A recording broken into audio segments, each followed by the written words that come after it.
Hi, my name is Joe Pass, and today I want to talk about building single lines on various chord changes, chord patterns, or maybe just individual chords. But before I start that, I'd like to, maybe you would like to tune up. So here's a note to tune up with. It's A.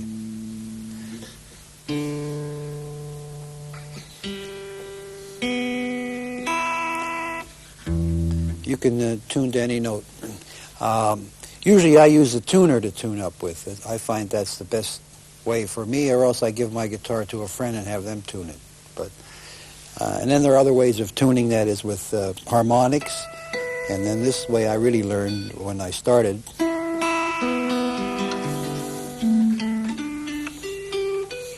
But anyway, you choose your own way. Before we go into building these single lines, I'd like to give you a little idea of how I look at chord changes. First of all, I look at chord changes as very basic. Major, minor, and dominant seventh are the only ways that I look at chord changes. I'm not interested too much in whether a chord is a C major, 9th, 11th. I just want to know if it's a C major or C minor or a C 7th. And in the dominant family, I include the diminished chord as a dominant 7th flat 9 chord, and I include the augmented chord as a dominant 7th raised 5th chord. So in the dominant family, the diminished and the augmented become dominants for me. I use them. I put a root on the chord and use them as dominants. So when you look at chords, the only thing you have to look at is the chord a major, minor, or a dominant. And so simplify your thinking, and thus you can build lines that are easier to picture or hear in your ear. When you're playing chords with all complicated intervals on them, or notes, like a C7 flat 9 raised 9 flat 5, that's too much, too many numbers and too much to try to incorporate in your playing. Just want to know whether it's a C seventh or C minor or a C major. Before I finish this portion and we go on to tape some lines for you on these major, minor, and dominants, I'd like to talk a little bit about my right hand.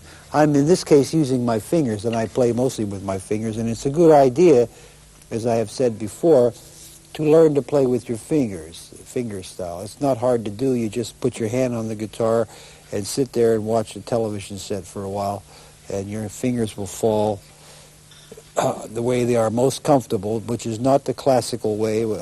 They will fall for yourself the way they are most comfortable, and you use your fingers. You can play a lot, especially if you're playing solo guitar, you can play a lot more freer, a lot more counterpoint and so forth playing. And I don't have any particular set of fingers. I'm not playing like, I sometimes play one finger, twice, two fingers, whatever is most comfortable. I don't have any system, and you don't need a system. Only what works good for you. And I use a pick. And a pick, in this case, I use a very small pick, a half of a pick, and it's just a idiosyncrasy of mine. It's a habit, and I don't suggest that you use a small pick. I don't suggest you use a half a pick. I suggest you use a small pick, but not in this case this small. This is what I do. But I find it very difficult to use a pick that is large, because I think the closer you are to the strings, the better feeling you have for the instrument. So that's why classical players actually, I think, feel the instrument, because their hands are on the string. Anyway, the pick is...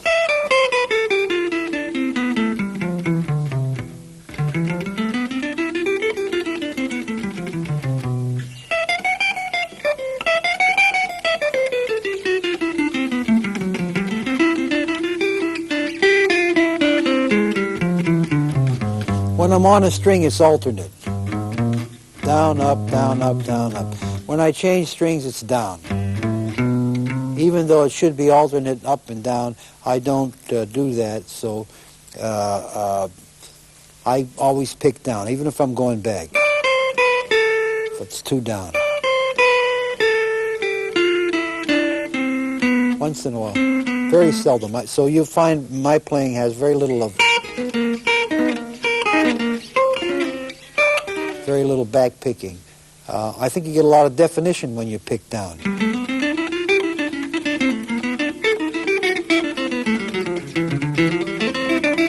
This is all, by the way, G7.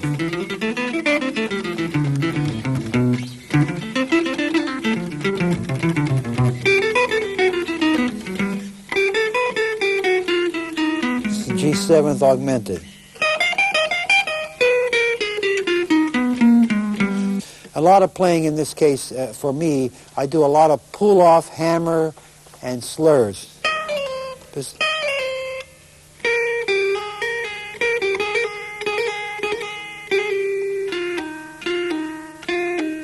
I'm picking the note.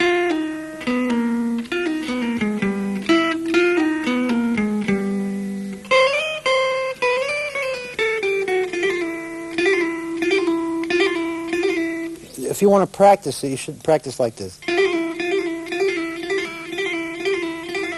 You have to strengthen this finger. I think the weakest finger for most players is this finger here.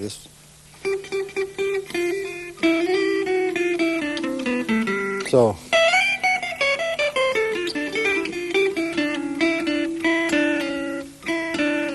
See, that's not picked. It's not...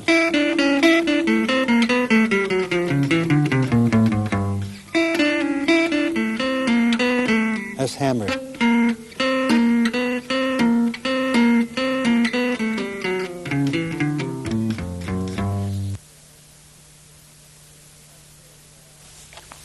Okay, as I said, we would choose some chords, and I will play some lines on them. First, I'll start with just one basic change, and I'll keep everything in the key of C. And naturally, you know that if you play in another key, it's the very same principle, the very same idea. But key of C would be the easiest key to give examples in. So, for instance, if I have a C major chord, major 7th, but I call it C major. First of all, I use very little arpeggio, so you would hear very little of in my playing. Now, it's not that it's not done or it's not good, it's just that I don't do it.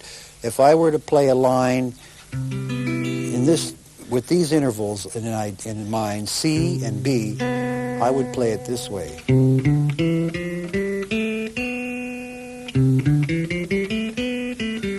Starting on the root and ending on the major 7th. Very seldom do I play or. So, this is a line on C major 7th that just comes to my mind.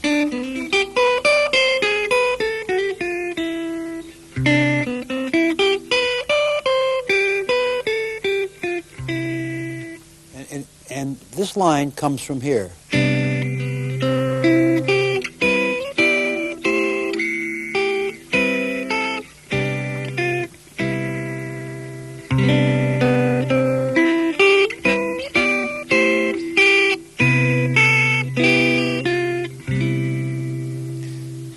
Now, if you're going to play, you should also be able to play these lines in other places.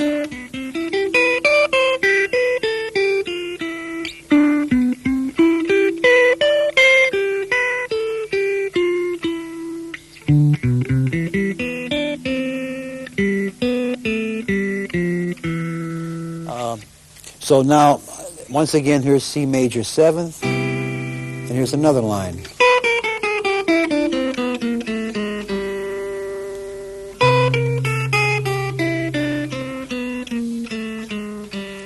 In many instances, repeating a phrase an octave lower is done a lot, and it makes it for a longer line.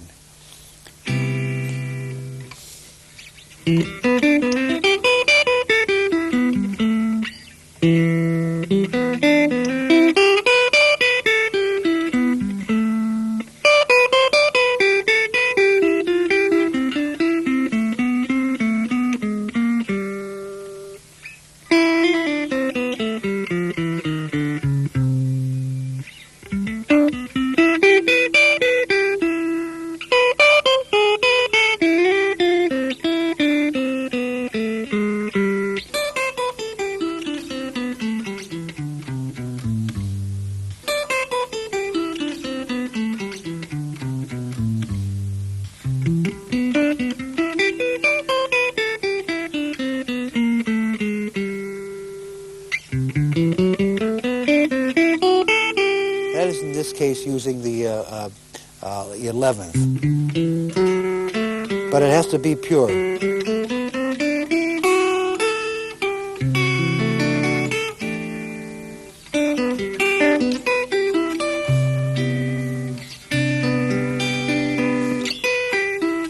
Now,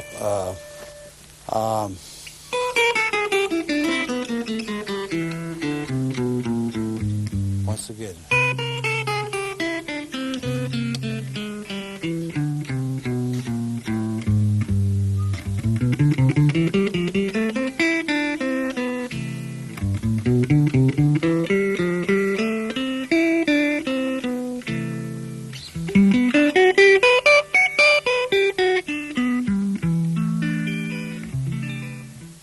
If you cannot repeat the line that you played, it is obviously not anything worth playing, because it means that it didn't come from your head, and it's not music. It's maybe a kind of a geometric movement, like some people will play 3 frets across, or things like that, which are exercises or movements, but they are not music. They are not, in a sense, your music, your identity. And the object of playing lines is to be able to have a kind of a style of playing or a identity to your playing, so that when someone hears you, they say, that's so-and-so. That's it. So if you can't repeat the line that you're playing, it means that it's not in your head. It's not in your head or your heart or somewhere, so it doesn't make any sense. So I will play a few more lines on C major 7th. Some very basic, I sometimes play Now, in that case, I played an arpeggio because the arpeggio is practically spelled out in the chord form that you're holding. Another line.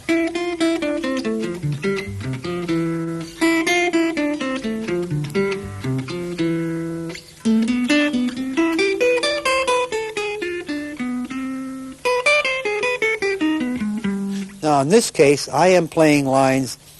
When you have a 1 chord, which is now in this case a C major 7, when you have a 1 chord for a bar, you can always use the 5 chord as a movement.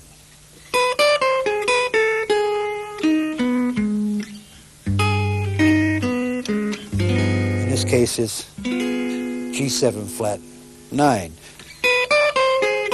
There it is.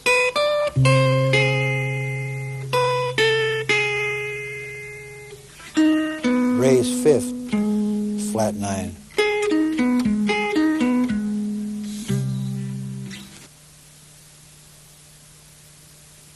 And I'm going to be assisted by my good friend Don Mock, who you won't be seeing because it's me. Go ahead.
Okay, so we just left off talking about major chords, and I played some lines for you. Now, remember that there are just an infinite amount of lines that you could play. Every melody that you might learn that it could be applied to a major chord. Any melodies. So, melodies are important. So, as an aside, you might consider learning as many songs as you can. That is the melody content, the melody of the song. Not just the chord changes, but the actual melody. So now talk about minor. In this case, C minor. Once again, first I would consider the sound of the chord.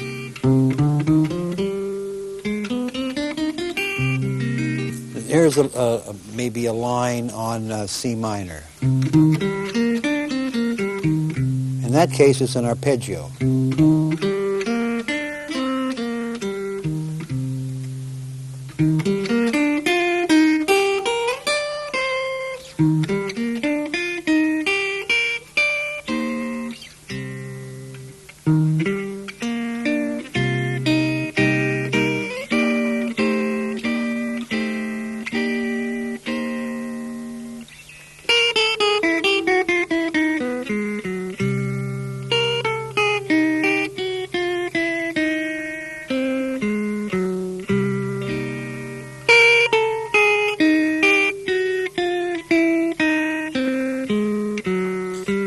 The reason I'm holding this form is to show you that it comes out of there.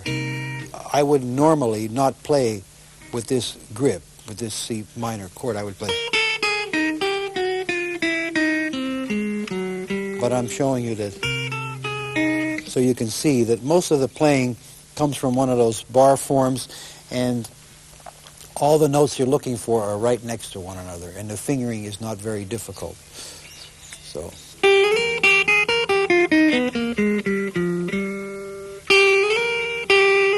Sort of a hammer, or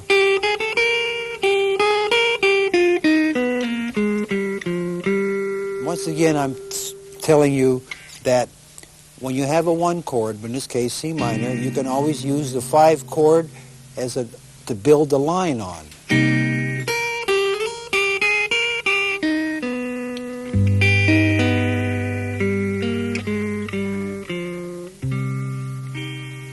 See?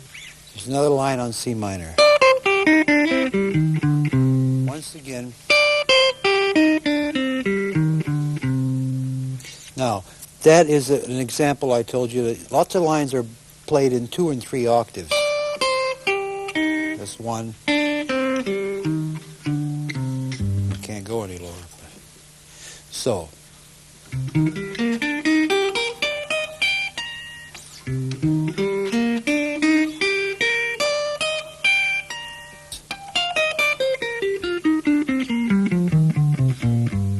Once that is a 3 octave line.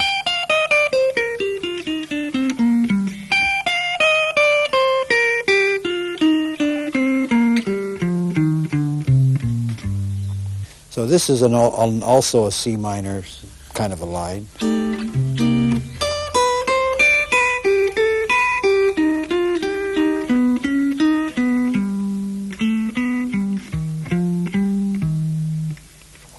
I'll try to play some minor lines just off the top of my head. This would be all C minor.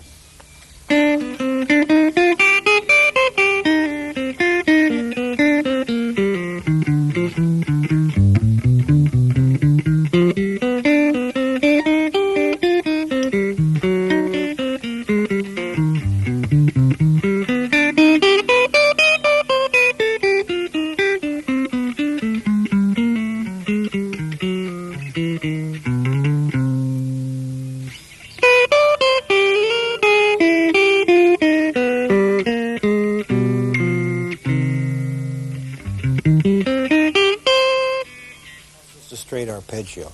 So what you're hearing in the case of those lines is you're hearing me play the 1 chord, which is C minor, through the 5 chord, which is G7th, and usually I'm using augmented sounds because to me these sounds go together.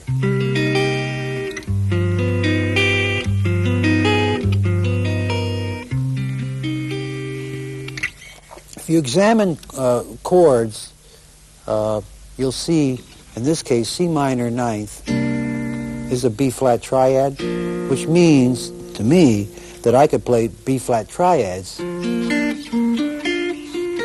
against a C minor chord.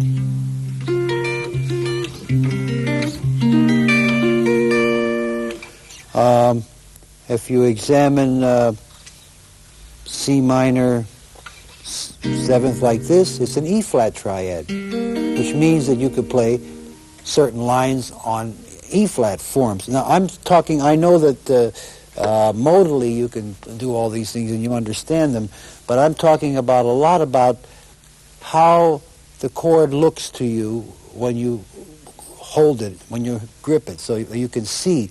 A lot of playing is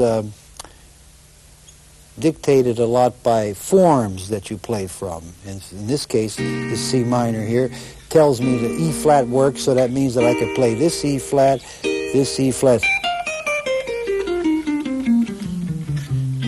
So rather than have a lot of information that is theoretical, that works, but you're always thinking about what you're playing, it might be a good idea to observe a little bit what you're doing with your fingers and look at it like as if it were a puzzle that you were trying to figure out, where you could see that in this case a C minor has an E-flat triad, this has a B-flat triad, and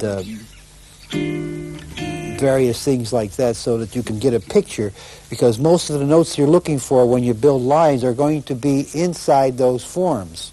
inside those forms.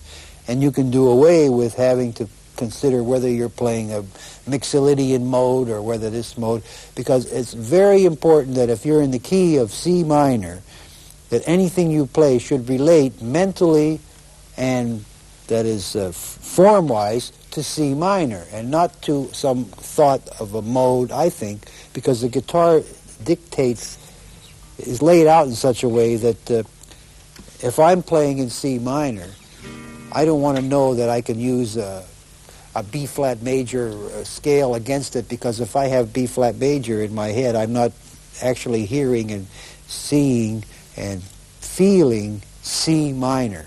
So I always work from the root of the chord, and anything else is built on top of it. And I always consider myself, in this case, C minor. I'm in C minor, and I don't want to know about what other mode fits on it.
Now, we're talking about the dominant seventh chord, and that is a very important chord, and a lot of players don't get enough out of it. I think there's most of the tunes have dominant sevenths in them, especially standard jazz pieces. So in this case, we're talking about G7. And once again, I would think in terms of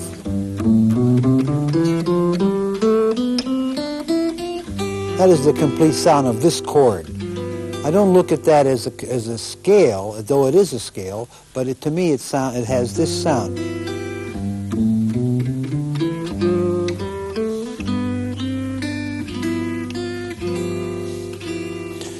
And in this case, it's a G6/9 or a G13th or whatever. G7th is all I think about. It has this in it. So here's some lines on it.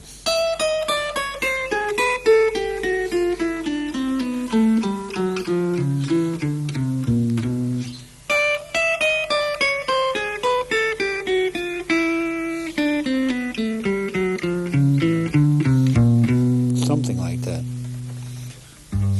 Here's some more lines.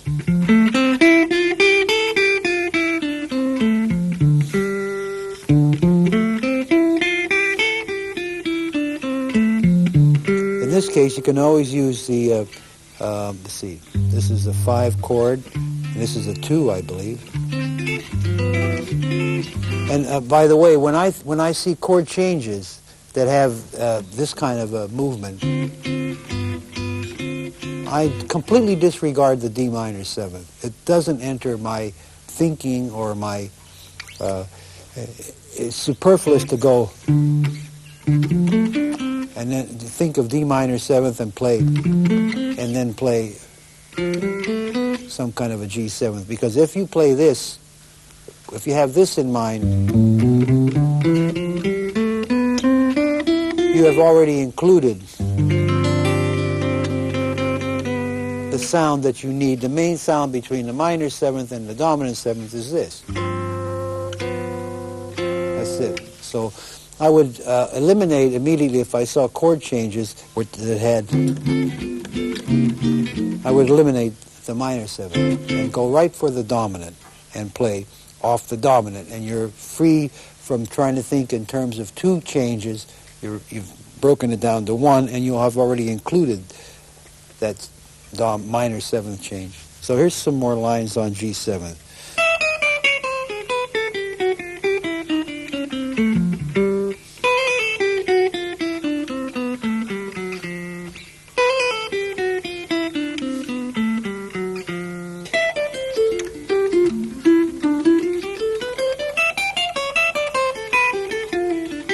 It's all G7th.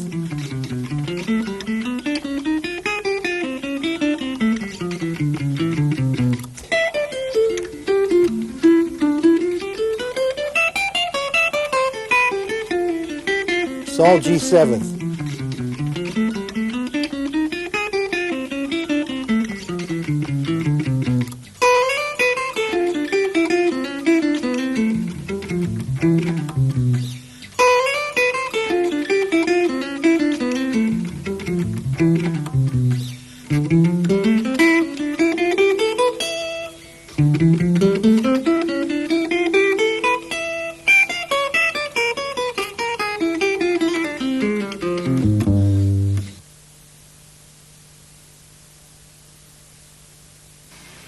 One, two, 1, 2, 3.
Now, if you have these kind of dominant 7th chords, which are flat 9, raise 9, flat 5, raise 5, then you have to alter your scale, and I'm talking about these chords.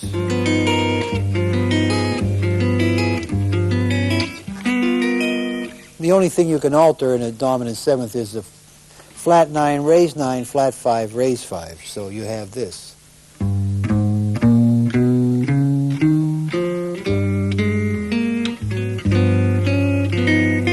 I will hold the bar.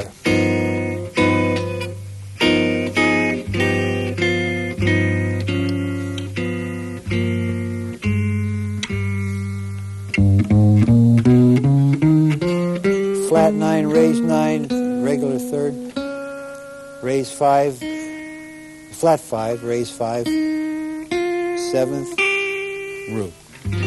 So if you have those kind of chords where you have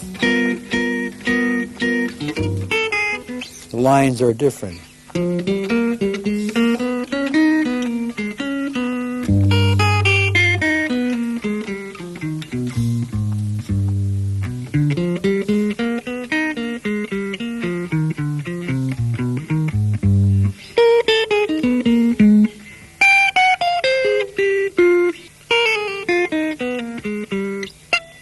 Everybody plays this.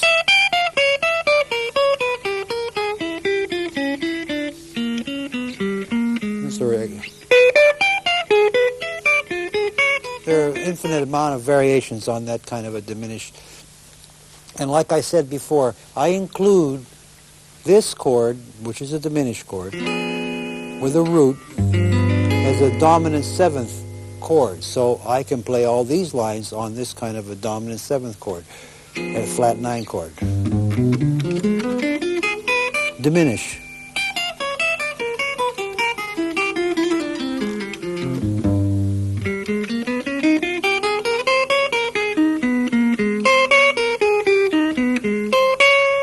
In this case, D flat is the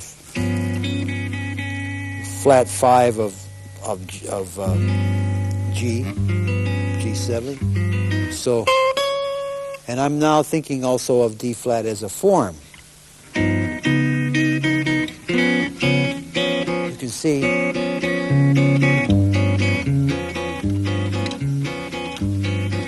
so in this case I'm thinking of this.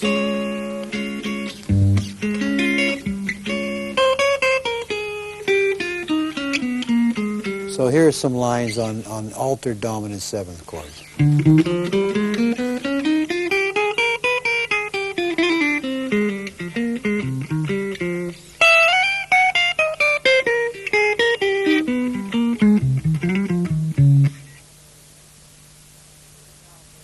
Okay.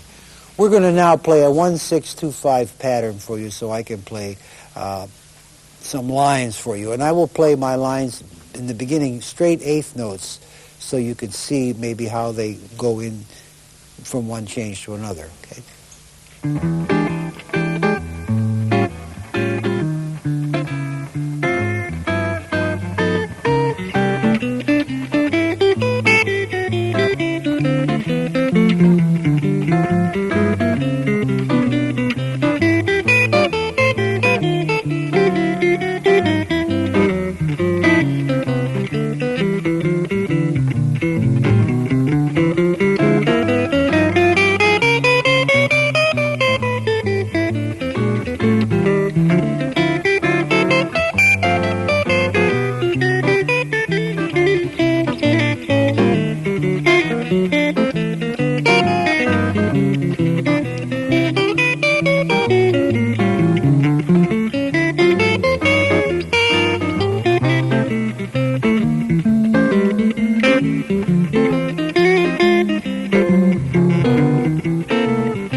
Flat 7, flat 5. This is D7. This is D minor 7, flat 9. This is G7.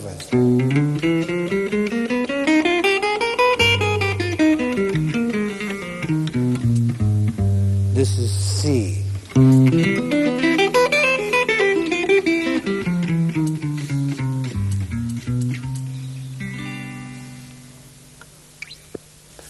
Remember, when you do 1, 6, 2, 5, you can make them dominants or minor sevenths or raised nines, flat nines. They don't have to be just 1, 6, 2, 5 pure chords. You have to build your lines around. It's a good idea to play in straight eighth notes to see if you can connect your lines from one chord to another.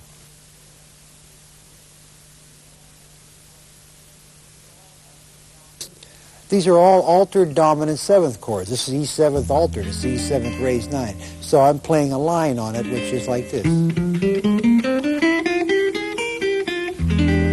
Then the next one is A7th, which is altered in another way. It is a 6th chord with a flat 9. This is a flat 9. So I'm playing.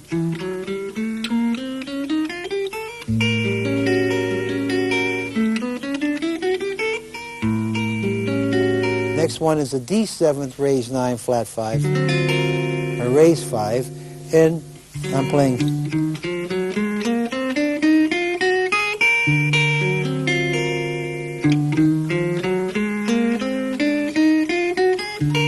And then G, augmented, raised 9. So what we're doing is we're playing. It's the same principle as if we were staying on a G7th chord, only we're using E, A, D, G, which is a whole bunch of 2 5s. So what that is 2 5. E minor, A7, D minor, G7. Or E, A, D, G. Or B flat, A flat, G. It's either chromatic or flat 5. But the example we're trying to show is how to play on altered dominant chords, connecting them up. So now Don will play a little rhythm on that. 3, 4. 1 bar for each chord. 3, 4.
And remember that if you can't hum the line and you can't repeat it, then it's probably not a good line, and it's probably not coming from your head, but it's coming from your fingers. So I hope you have fun with this tape, because I'm going to eat now. I'm hungry.